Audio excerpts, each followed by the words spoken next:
you, like me, are someone who has seen what happened over the past few years.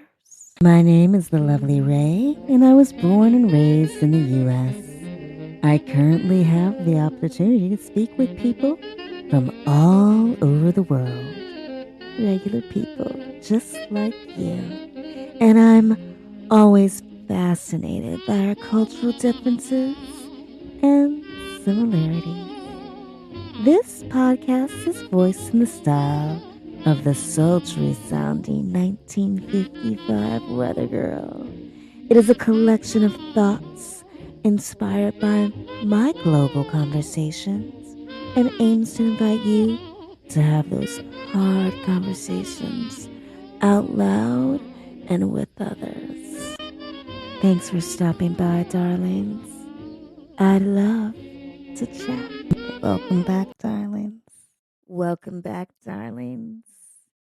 The Super Bowl may be over and the Seahawks may have won, but the real battle is still with us.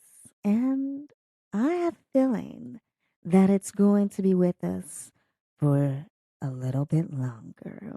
You see, some people were so appalled by the idea of a man speaking Spanish performing the halftime show for this all American sport that they felt the need to stage an alternative halftime show.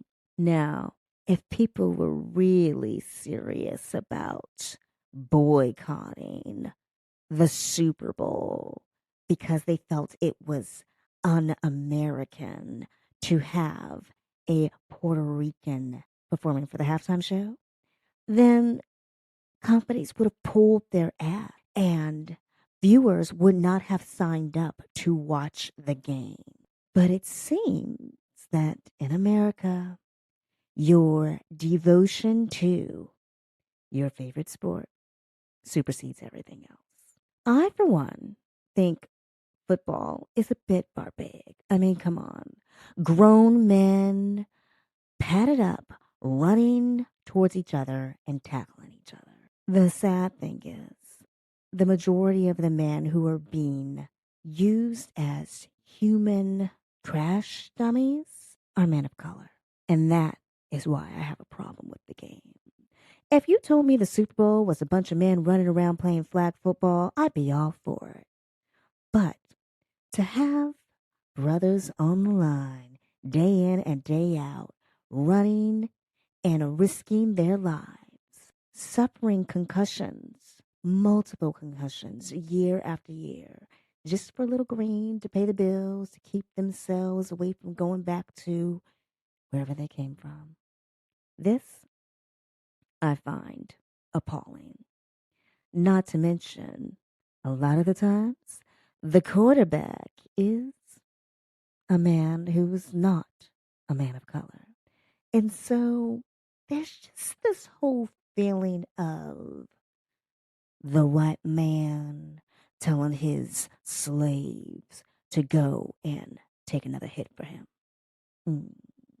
But whether or not you agree or disagree with my particular view of football, one thing you probably agree with me on is that there was a whole lot of talk about the halftime show. Now, you might be saying, Lovely, that's nothing unusual.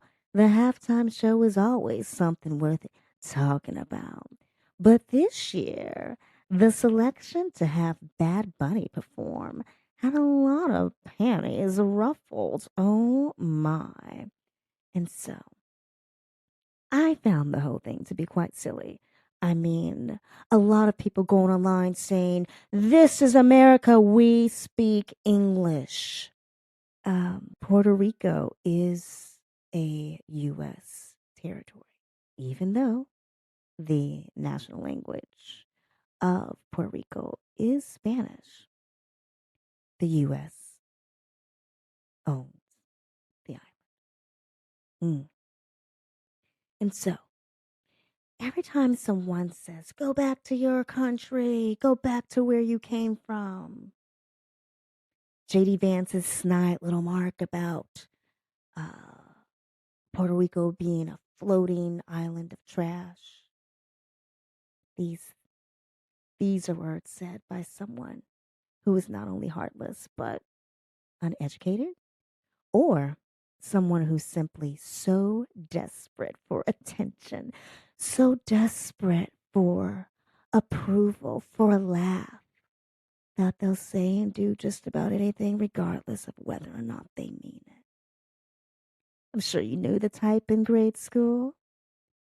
That guy who would put down a girl after she walked away. But when she was around, he was willing to do anything and everything for her. Mm, yeah, that guy. And so, yes, a alternative performance was held. No companies opted to boycott the Super Bowl by pulling their ads. Why? Because they know that the Super Bowl is the prime time opportunity to catch as many viewers as possible, and that the amount of money paid for those ads is quite high. It's what marketing teams live for and strive for every year.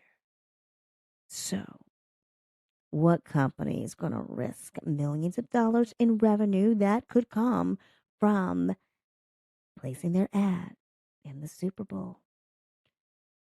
What company will risk all that money? For what? For what?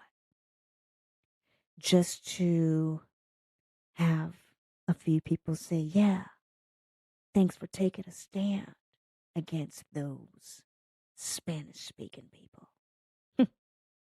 Well, business owners aren't stupid, and of course, if one company pulled their ad, there would be millions others ready to take that spot. So, the organizer of the Super Bowl knew exactly what they were doing. They took a risk, they took a gamble, and it paid off in spades. Because not only did the Super Bowl have high viewership, but the halftime show was the most watched halftime show in the entire history of the Super Bowl. That's right. Bad Bunny managed to get more viewers than Michael Jackson did in his performance. Hmm. That says something. Okay, darlings. So, we know that this sad attempt to boycott the Super Bowl is something that failed miserably. Now, let's go ahead and take a little bit of a closer look at those who performed at the alternative Super Bowl, or just the very premise of the alternative Super Bowl in general. This event was organized to be a politics and agenda free show. And while Turning Point USA's alternative halftime show garnered views, let's take a look at the headlines. So we have the New York Post. TPUSA's All American halftime show draws millions to rival NFL Super Bowl. The New York Times. Turning Point USA's All American halftime show draws 6.1 million concurrent viewers. Now, how many viewers did Bad Bunny get? I mean, 6 million? That sounds like a lot. But, my friends, let's compare the numbers. After all, there are people like me who aren't interested in football, and henceforth, we may only tune in for the halftime show. And for Bad Bunny's performance, that reported over 135 million viewers. Compare that. 135 million to 6 million. Interesting. Because we can't say that it was just those Puerto Ricans bringing up the numbers because the entire population of Puerto Rico is just over 3 million. And we can't say that it was just those Spanish speakers in the US that were bringing up the numbers because there aren't 100 million Spanish speakers in the US. So that tells you something. That tells you that people were interested in a good show. People were interested in Bad Bunny. Plain and simple. What people were not interested in was being lied to again in this sad attempt to divide us all by having people pick sides, not based on their team, but based on politics. Maybe people were just tired of being divided, feeling separated from their friends and loved ones, and just being outraged. Maybe the turning point in the USA is that Americans are looking to unite.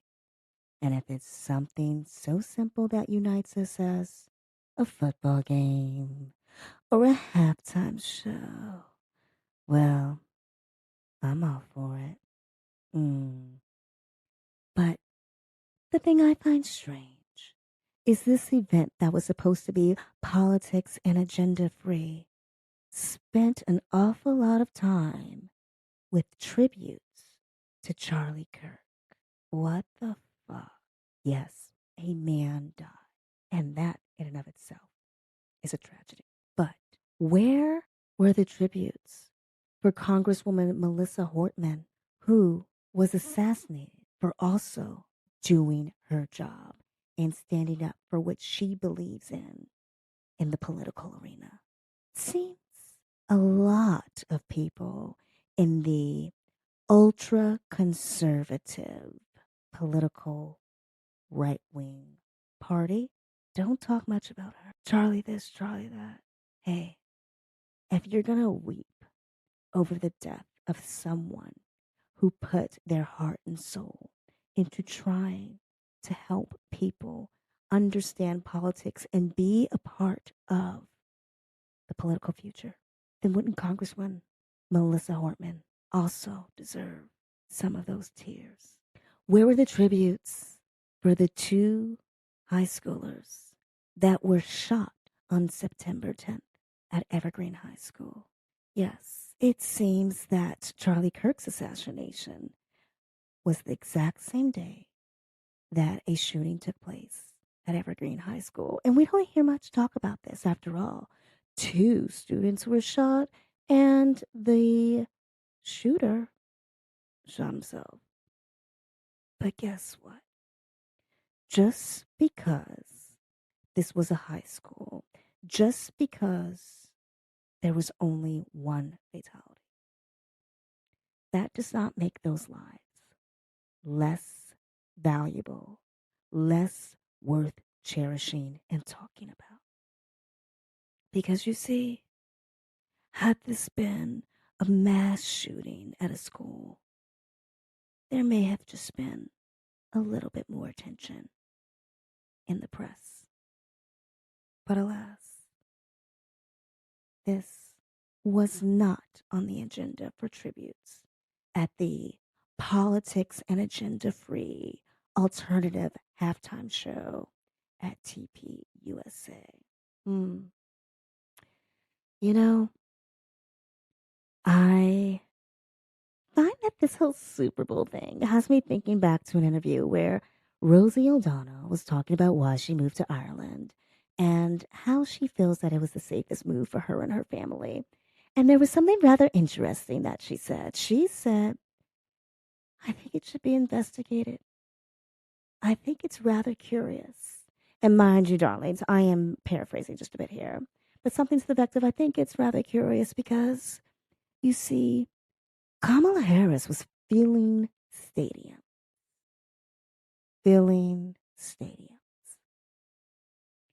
And yet, she lost the election.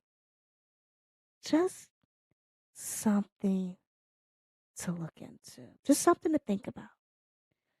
And when I first heard her make those comments, I thought, ooh, that is interesting. I mean, Kamala was filling stadiums. However, this country seems to be very anti women in power. And given that a lot of the MAGA angst is contingent, is fueled from the fact that the president before Trump was a black man. Given that there was that racist and sexist undertone, fuel, and I understand why Kamala Harris lost. But interesting, Rosie O'Donnell, that you position it this way. And that's what I thought at the time. But looking at these Super Bowl numbers, I can't help but think back to Rosie O'Donnell's words and wonder, maybe she's really got a point. Because maybe only 6 million people are blinded by their hatred towards people of color. Maybe only 6 million people are so enraged at the idea of a woman running the United States of America that they would use that hate in order to vote for Trump. But 135 million people seems like a good number of those people would have voted for Kamala Harris. So maybe people just don't give a shit when it comes to watching a football game. I don't know.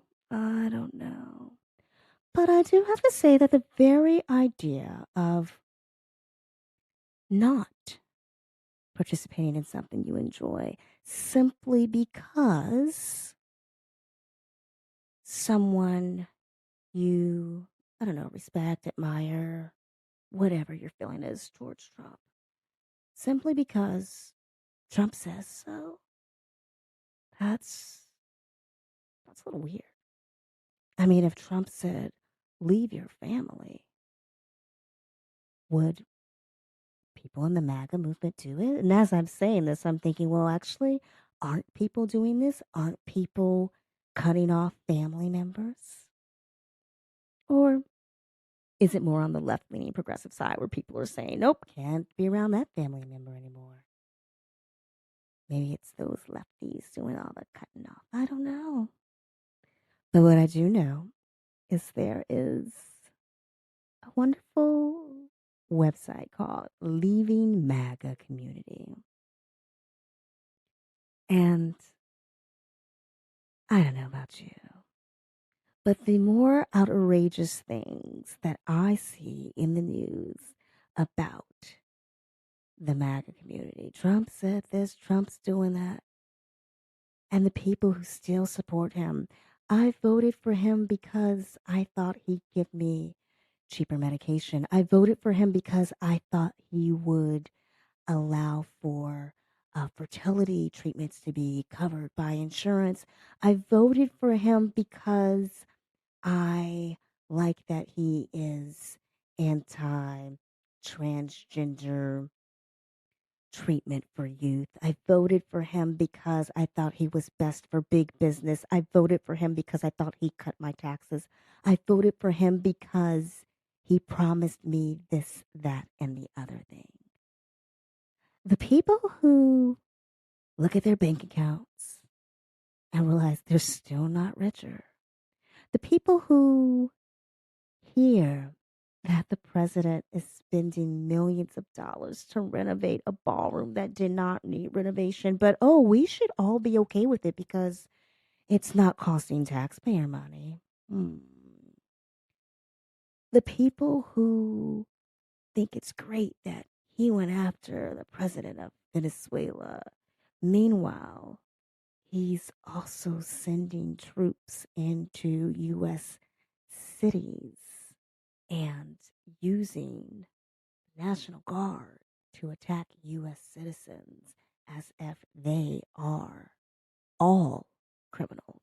I wonder if these people are not looking at these other actions, if they are looking at these other actions and then saying to themselves, well, that's okay because what? You are a Christian saying that he's doing the Christian thing. Maybe the Christian way to turn the other cheek, but isn't part of being a good Christian lending help to those in need? Looks to me like Trump is only helping himself and his greedy friends. There's a wonderful investigative report in which it is divulged that Trump has made $4 billion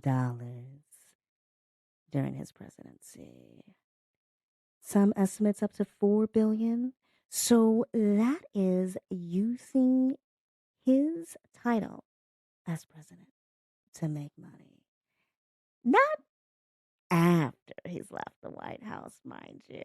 I mean, the man is putting up hotels and acquiring land. And one might say, oh, well, he was always into real estate.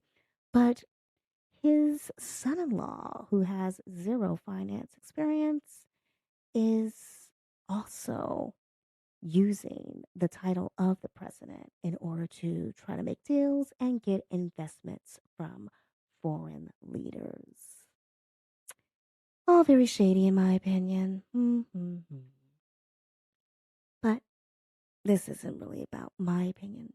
This is about us looking deeper and getting to a point where we're willing to pull back the covers and really take a look at what's going on.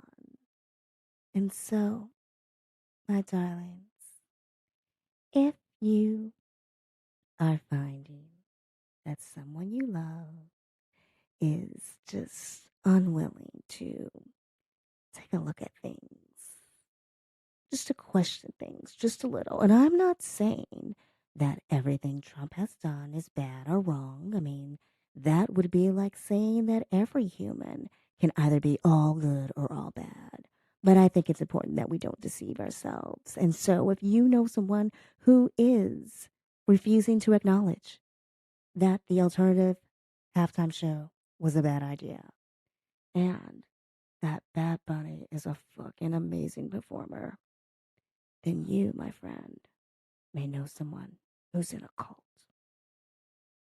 And so, leaving MAGA community might be able to help you figure out how to bridge that gap with that loved one, how to reconnect with them.